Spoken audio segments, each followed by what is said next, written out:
Hey, what's up everybody? Life of Aiden here, and today's a very exciting day because we have a new project to work on.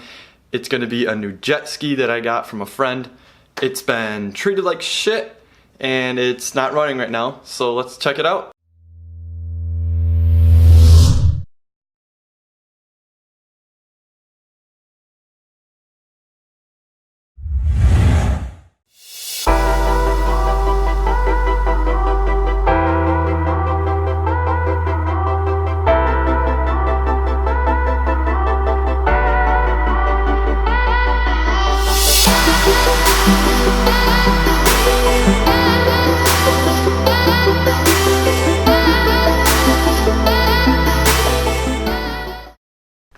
That's right everyone, this is the very neglected Yamaha Wave Runner SUV 1200. I plan on getting this engine in awesome running form. Right now it is running on 2 cylinders instead of 3. I also plan on getting the whole entire body restored and cleaned. As we can see, it's pretty beat up. When I received this thing, it was in very bad condition, even worse than it is now. It was just covered in dirt and it looked like it came straight from a junkyard. Obviously it's looking a lot better now after we cleaned it and did a little bit of detailing, but it's gonna need a lot more work, and I plan on making it look perfect, as well as getting the engine running. Right now it only does about 45 when I had it running because there was gas in the fuel line and the engine wasn't working at all. So I drained that out and I got it running great on that part for about 3 weeks.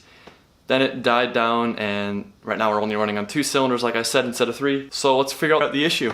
So as I mentioned, I drained out the fuel. I put brand new fuel in there because there was a lot of water in it. I also did brand new spark plugs.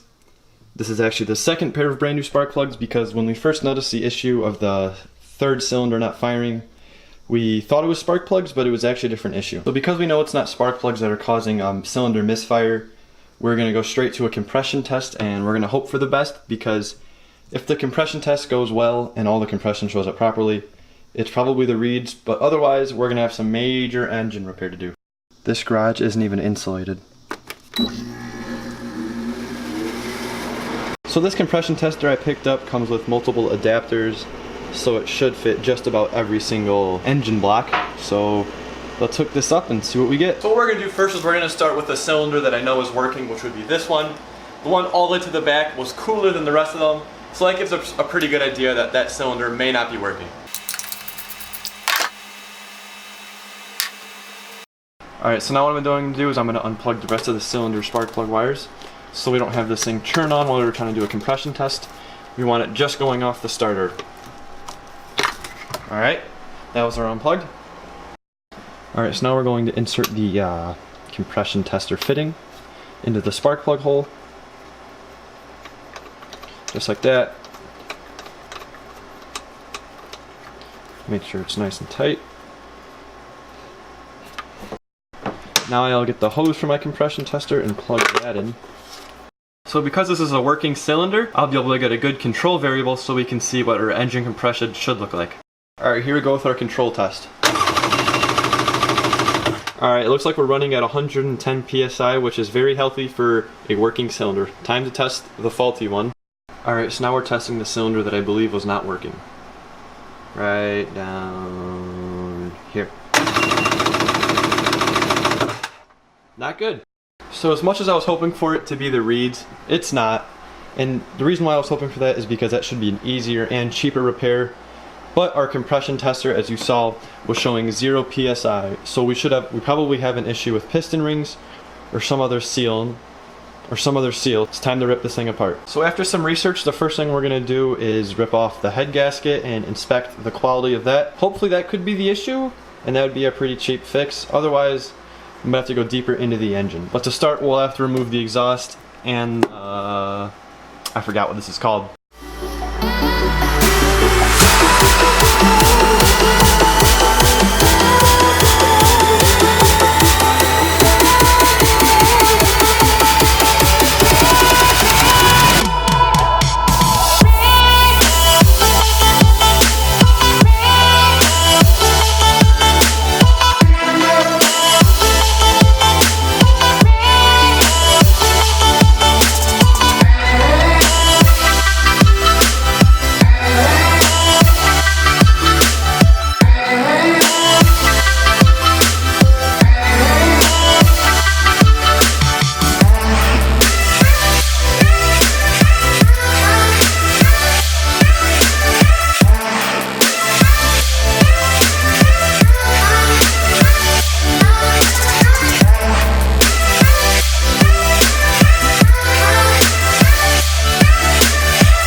So I was having a hard time removing the main exhaust manifold, and what happened was I have removed all the screws, but that thing was stuck on so tight, so luckily a mallet saved my life. But it seems like the previous owner had used like a gasket weld because this was on extremely tight, and this was pretty much holding the whole thing on.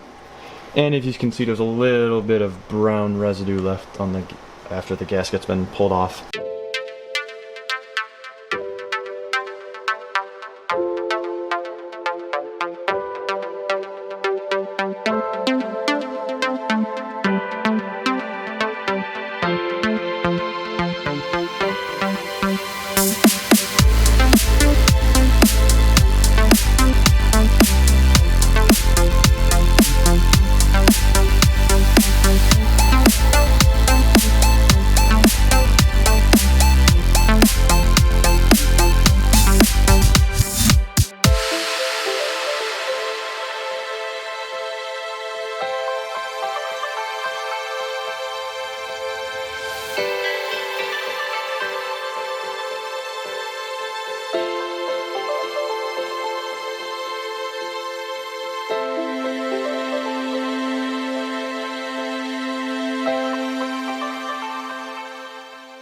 So now that we are down to the beating heart of the engine, we removed the head. These two pistons over here look fine. They were showing good compression, but then we come over here, and as we can see, there's a big difference. This whole piston has been chewed to shit and is going to need to be replaced along with the jugs and as well as the head itself, because as you can see there's some scoring all around it. So this is the end of this episode for the series. Hopefully when I get these new parts we'll finish this off.